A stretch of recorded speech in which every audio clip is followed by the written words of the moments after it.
Anyway, thank you so much. Welcome to everyone, and welcome and thank you to Serra Hirsch, our first guest on Flexible Thoughts. Sarah's a really amazing and talented performer and artist who is the national spokesperson, voiceover artist for Burlington Coat Factory, also on some new Bank of America interactive ads and also website episodes, and the voice of Raisinets. One of the animated Raisinette. An animated Raisinette.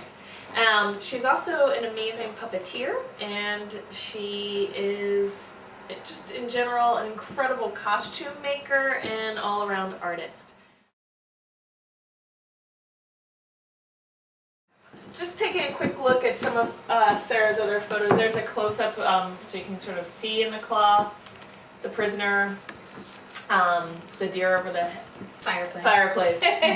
This is, of course, a personal favorite of mine. This is a photo booth strip. So that was the year after the class. So it wasn't in the video, but. And one of the things I love about this is when I was looking at this photo and putting it into the slideshow, is that you actually blend in so much with the other photographs that it's difficult to tell like which one is Sarah. The video for this is posted. You should check it out because it's a really great shot. And then this is Sarah's costume from this year, which won first prize on the Today Show. So nationally, Sarah is a costume winner. And do you want to tell us a little bit about this costume that you made that won first place on national television? Sure. This is a damsel in distress. She's tied to train tracks and there's a train coming.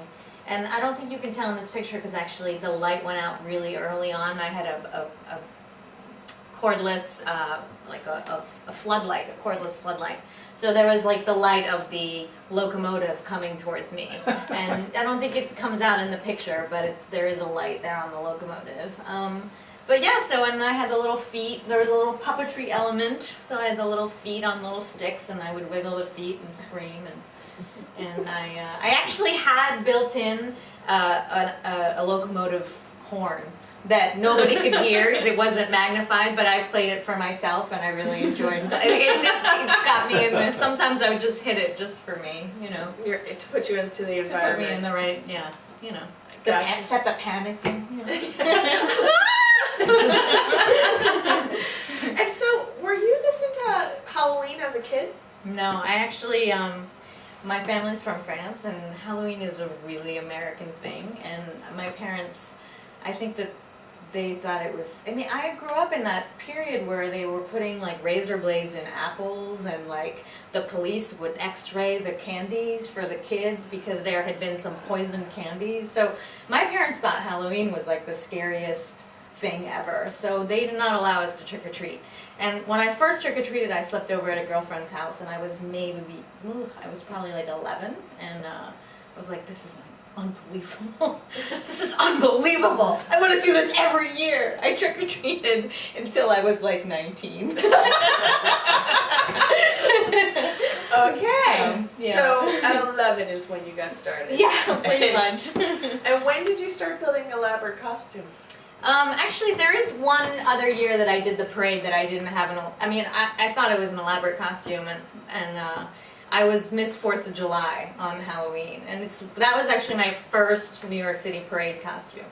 And I wore a blonde wig and a flag skirt and these silver platforms, and I just had a little thing that said Miss 4th of July, and I went, Happy 4th of July, everyone, like the whole time, and everyone just loved it, and I was like, oh my God. I could make something even more creative and people would really love it, you know, like I just was a little embarrassed at the reaction I got for this costume that was a little silly, you know, so then I thought I'm really going to go crazy.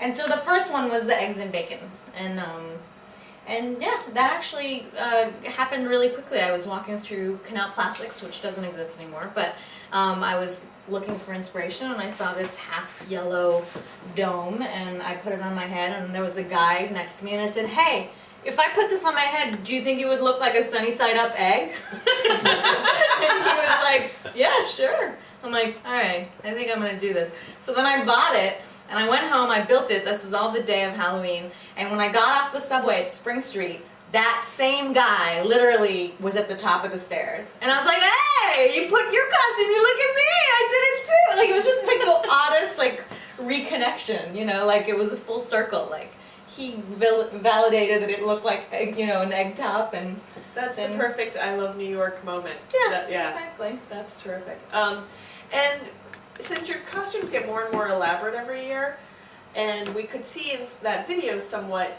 do you consider how to get around in them? So, like, because you're ducking to get onto the subway car, and I've gotten better at construction for sure. And now I'm like, I take into account like the average door width, the entrance of the subway height. Like when I was the fortune teller in the booth, that was the tallest costume ever. And everywhere I went, the top ended up being completely crushed by the end of the night. So I would never have a costume that tall. Well, actually, the fireplace was tall, but it was long. You know, like the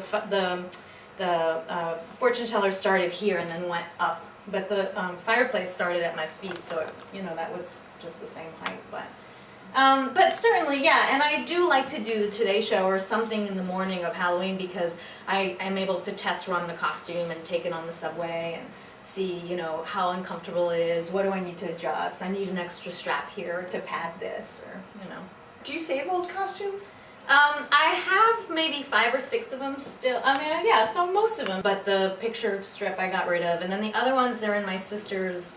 She has like a barn behind her house, so they're in there, and they're wrapped in plastic, and they live amongst a family of raccoons.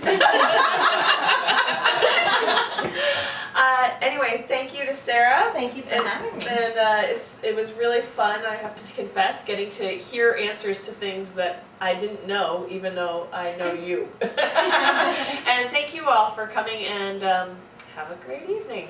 Drink some beer.